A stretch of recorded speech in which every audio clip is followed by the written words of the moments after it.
মালয়েশিয়ায় দীর্ঘদিন বন্ধ থাকা বাংলাদেশি কর্মীদের শ্রমবাজার আবার চালু হতে যাচ্ছে।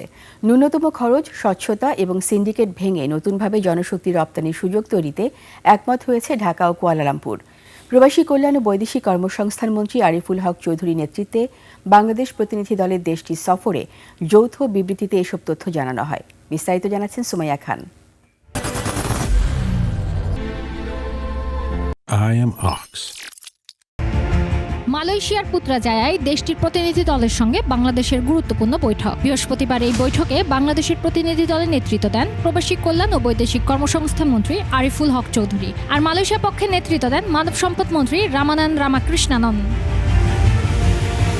বৈঠক শেষে দুই দেশ 7 দফা যৌথ বিবৃতি প্রকাশ করে, যেখানে স্বচ্ছ, অন্তর্ভুক্তিমূলক এবং বাস্তবসম্মত কাঠামোর মাধ্যমে শ্রম অভিবাসন প্রক্রিয়া জোরদারের অঙ্গীকার করা হয়। এতে দীর্ঘদিনের নিয়োগ সংক্রান্ত প্রতিবন্ধকতা দূর করে নিরাপদ ও নিয়মিত অভিবাসন নিশ্চিত করার কথা বলা হয়েছে। উভয় দেশ খাতভিত্তিক চাহিদা অনুযায়ী বাংলাদেশি কর্মীদের জন্য শ্রমবাজার দ্রুত চালুর বিষয়ে একমত হয়েছে। সঙ্গে মধ্যস্থতাকারী কমিয়ে অভিবাসন ব্যয় হ্রাস এবং একটি নৈতিক ও স্বচ্ছ নিয়োগ প্রক্রিয়া নিশ্চিত করার উপর জোর দেওয়া হয়েছে।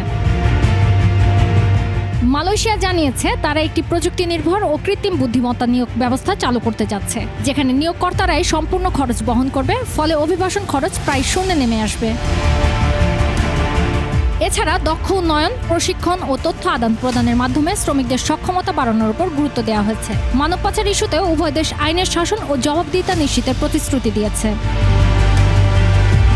অন্যদিকে মালয়েশিয়ার উচ্চশিক্ষামন্ত্রী আব্দুল কাদিরের সাথে বাংলাদেশের প্রধানমন্ত্রী শিক্ষা, শ্রম ও কর্মসংস্থান বিষয়ক উপদেষ্টা মাহাদি আমিন দ্বিপাক্ষিক বৈঠক করেন। এ সময় উচ্চশিক্ষা, গবেষণা সহযোগিতা, বৃত্তির সুযোগ সম্প্রসারণ এবং মালয়েশীয় সমাজে বাংলাদেশি শিক্ষার্থীদের একীভূতকরণ করার উপর বিশেষ মনোযোগ দেয় দুই দেশ।